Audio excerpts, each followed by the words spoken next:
ఫ్రీగా రేషన్ బియ్యంతో వేసుకునే దోశలు చేసుకోవడమేమో కష్టం. సేమ్ అదే దోశ తెల్లారితే టిఫిన్ కొట్లో 20 నుంచి 30 రూపాయలు కొనుక్కోవడానికేమో రెడీ అయిపోతాం.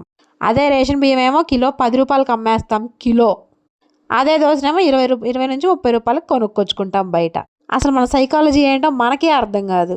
మన బద్ధకానికి 10 రూపాయల బియ్యానికి ఇంకొక 10 రూపాయలు వడ్డీతో సహా తీర్చుకొని తినేస్తున్నాం బయట నుంచి తెచ్చుకొని. అక్కడ డబ్బుల విషయం కాదు, విలువ, మనం ఆ బియ్యానికి ఇచ్చే విలువ విషయం అన్నమాట. అవునా కాదా? అలాగే జనాల్లో చాలామంది ఇలానే ఉన్నారు. ఎలానో తెలుసా? ఇంట్లో ఉన్న తమ్ముళ్ళు చెల్లిళ్ళే కాదు, తమ్ముళ్ళే కాదు.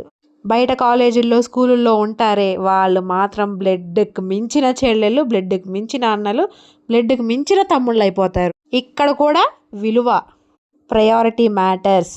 మనం ఇచ్చే ప్రయారిటీని బట్టి ఉంటుంది దేనికైనా. సబ్స్క్రైబ్ కొట్టు.